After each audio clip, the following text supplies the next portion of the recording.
Hey my family, this is Splashing Dreams. Welcome to the world of stories by Sangeeta Das.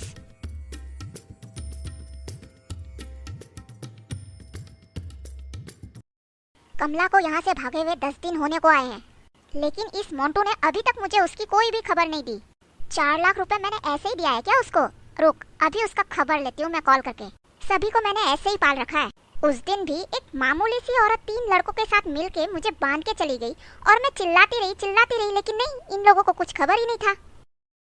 ओए होए, क्या खूबसूरत लड़की है।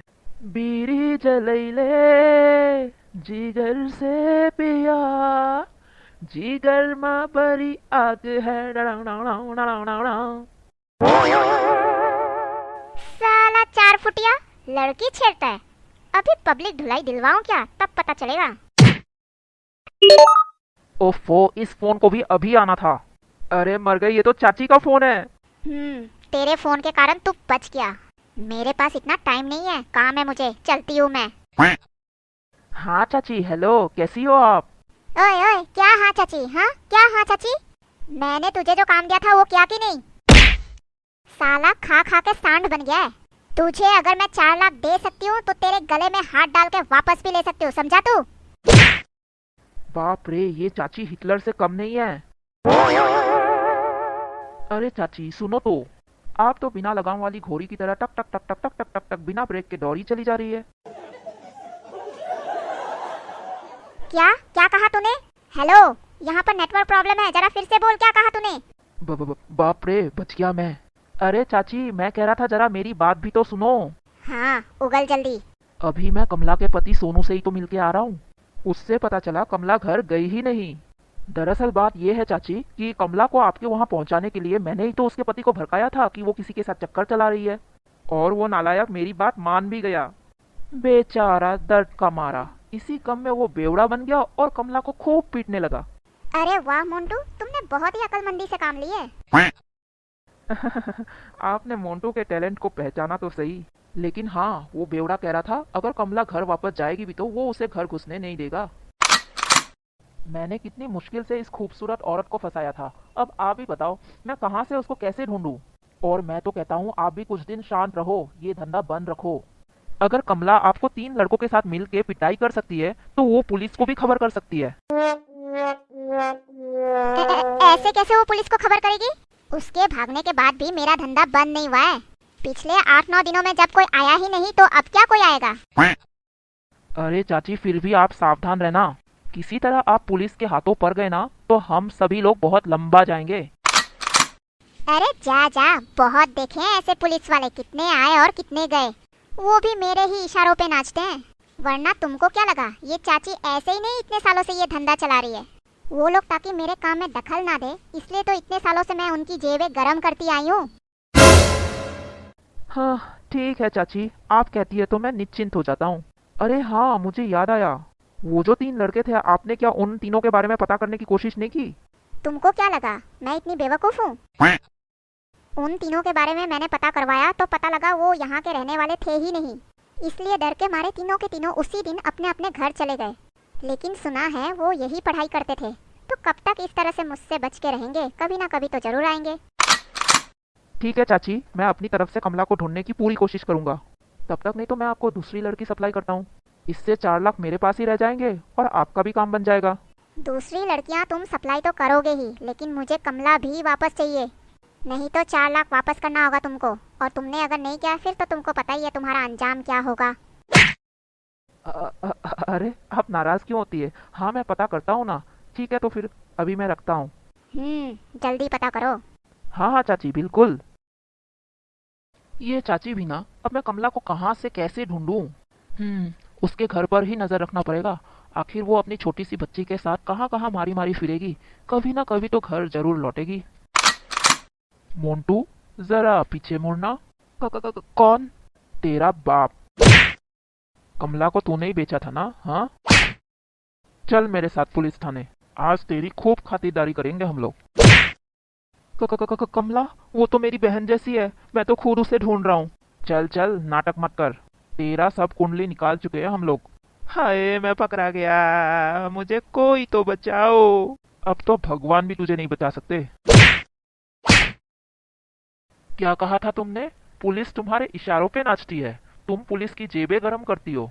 अगर एक दो लोग वैसे निकल भी आए, इसका मतलब ये नहीं कि सारे के सारे लोग वैसे होते हैं।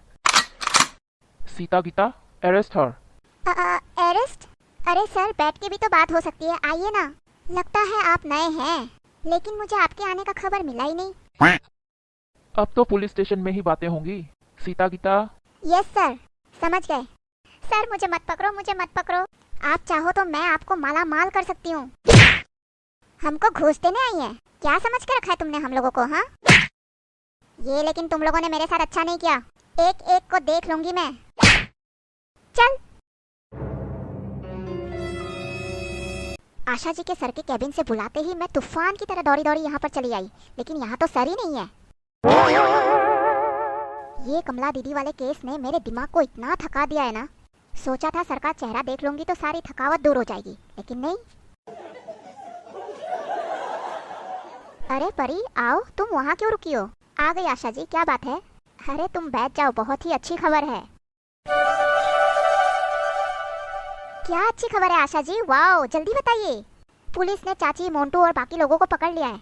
ओह, ये तो वाकई बहुत ही अच्छी खबर है। कमला दीदी को बताया कि नहीं? हाँ परी, बता दिया। और अच्छी खबर ये भी है कि कमला के पति को एहसास हो गया कि उसकी क्या गलती थी। आखिर बुरे काम का अंजाम बुरा ही होता है। ये मैंने सुना तो था, लेकिन आज देख भी लिया आशा जी। ये अगर संभव हुआ है तो सिर्फ और सिर्फ आप लोगों जैसे इंसानों के वजह से। ये तो है परी, लेकिन अपने पुलिस भाइयों को भी कोई कम मेहनत नहीं करना पड़ता है।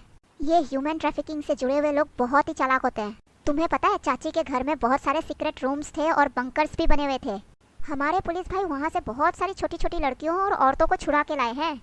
उन बदकिस्मत औरतों के साथ साथ उनके बच्चों का भी जिंदगी खराब हो जाता है। उफ, मुझसे और सहन नहीं हो रहा है आशा जी। लड़कपन के पहले दिन ही मैंने कमला दीदी की कहानी सुनी और आज दूसरे दिन ये सब सुन रही हूँ। सब्र रखो परी। अगर हम एनजीओ में काम करने वाले लोग इंसानों की तकलीफों को अपनी ही आंखों से देखते हैं और एक्सपीरियंस करते हैं, तो उनकी सक्सेस स्टोरी को भी तो देखते हैं और एक्सपीरियंस करते हैं। वैसे भी मैंने तुमसे पहले ही कहा था, कुछ दिन काम करोगी ना, तुम्हें खुद नशा चढ़ जाएगा। ऐसे निराश होकर हिम्मत हारने से नहीं होगा परी। हाँ आशा जी, मैं कोशिश करूंगी कि हिम्मत ना हारो। Yes, that's like a good girl.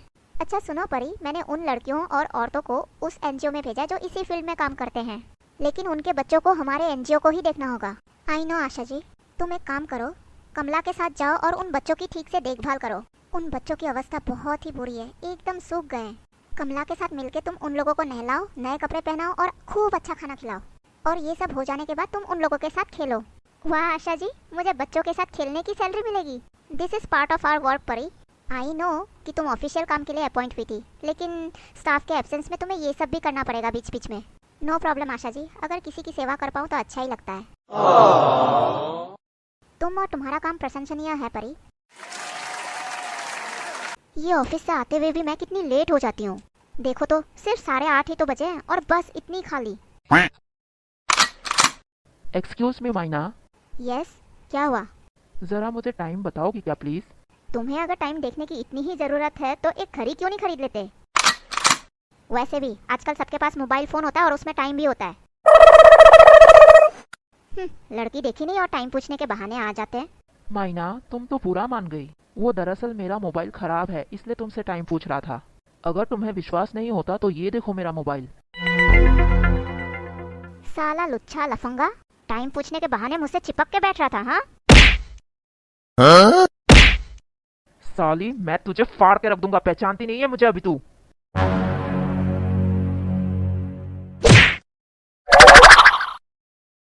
किसको धमकी देता है बे? चल जा, चुपचाप पीछे बैठ। साला, बस इतनी खाली पड़ी है और तुझे मेरे पास ही बैठने को मिला है सीट। ए लड़के, जाके पीछे चुपचाप बैठ, नहीं तो पुलिस को फोन कर दूंगा। बाप रे, एक तो ये लड़की इतनी खतरनाक है, ऊपर से ये ड्राइवर भी कितना हट्टा कट्टा है। चुपचाप कट ले बेटा, नहीं तो दोनों ही मेरे ऊपर भारी पड़ेंगे।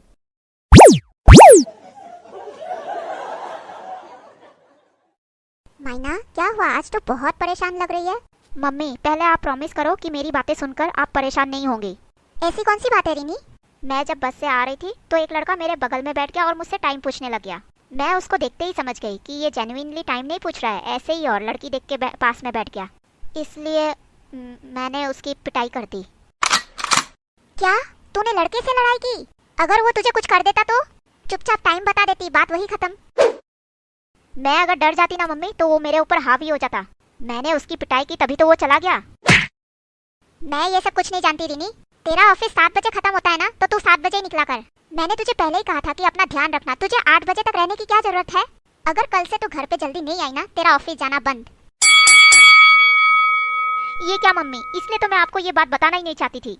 आप जैसे लोग हमेशा लड़कियों को ही दोष देते हैं, लेकिन कोई अपने बेटों से कुछ नहीं पूछता कि बेटा इतनी देर कहाँ लगा दी, क्यों देर हुई, कहाँ थे, क्या कर रहे थे। हम लड़कियां क्या घर से निकलना बंद करते, काम करना छोड़ते?